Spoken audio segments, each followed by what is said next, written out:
CrPC में गिरफ्तारी का जो प्रोविजन है वो 46 में है, यानी और उसको भारतीय नागरिक सुरक्षा संहिता 2023 में सेक्शन 43 में किया है। और जो बेल का प्रोविजन है वो 438 एंटीसिपेटरी था और 439 रेगुलर बेल, यानी दो तरह की बेल एप्लीकेशंस होती है। प्री बेल को कहते हैं अग्रिम जमानत होगा, और पोस्ट बेल का मतलब है कि जिस मामले में गिरफ्तारी हो जाती है, गिरफ्तारी के बाद जो बेल एप्लीकेशन फाइल होती है उस बेल को पोस्ट बेल भी बोलते हैं, उस बेल को रेगुलर बेल भी बोलते हैं।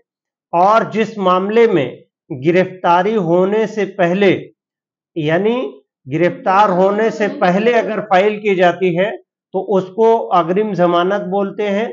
उसको सीआरपीसी के प्रोविजन में 438 में डिफाइन किया है। और 438 सीआरपीसी का जो प्रोविजन है वो कई एक मानों में गिरफ्तारी के पहले लाई करता है। बहुत से मामले में 438 सीआरपीसी को ऑनरेबल कोर्ट ने एक्सटेंड टू भी किया है कि अगर 438 सीआरपीसी की एप्लीकेशन यानी अग्रिम जमानत की एप्लीकेशन अगर पेंडिंग है और उस इन बिटवीन गिरफ्तारी हो गई during pendency of anticipatory bail application, तो कोर्ट अगर अलाउ कर देती है तो भी रेगुलर बेल का रिक्वायरमेंट खत्म हो जाता है, यानी उस एंटीसिपेटरी को रेगुलर बेल भी ऑनरेबल कोर्ट ट्रीट कर सकती है। तमाम उसकी परिस्थितियां हैं और तमाम उसके गाइडलाइंस भी दिए हुए हैं।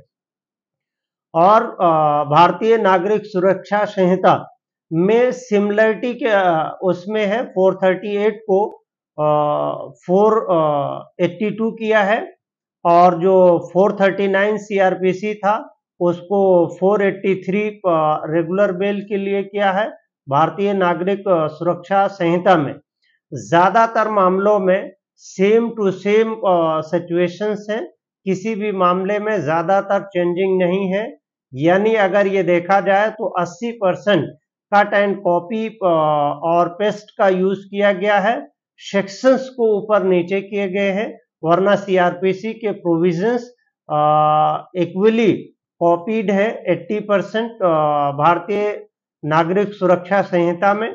तो 438 को 482 किया गया है और 439 को 483 सीआरपीसी किया गया है। और जहां पे अरेस्ट का डेफिनेशन दिया है 46 में, उसको कम करके 43 किया गया है। गिरफ्तारी कहते हैं कि कोई भी ऑफिसर्स के जरिए से किसी पर्सन को टच करते हुए ये कहा जाए कि यू आर अंडर अरेस्ट या आपको गिरफ्तार किया जाता है। तो गिरफ्तारी के लिए कई एक मामले में, जैसे Pankaj Bansal versus union of India में सुप्रीम कोर्ट ऑफ इंडिया ने कंसीडर किया गया था कि अरेस्टिंग ऑफिसर्स के लिए ये मैंडेट है या मैंडेटरी है कि वो ये बताए कि गिरफ्तारी किस वजह से और कैसे की जा रही है। जबकि सुप्रीम कोर्ट ऑफ इंडिया ने एक मामले में Arnesh Kumar versus state of Bihar में ये रूल्ड आउट किया है कि अगर 7 साल तक है या 7 साल तक पनिशमेंट है तो ऐसे मामलों में गिरफ्तारी नहीं हो सकती है। हालांकि 151 107-16 जो प्रिवेंटिव ऑफेंस है उसमें किसी कारण को रीजन असाइन करते हुए इन्वेस्टिगेटिंग ऑफिसर्स या ऑफिसर्स ऑफ पुलिस अरेस्ट कर लेते हैं। हालांकि उसमें बहुत बार कार्रवाई भी हुई है।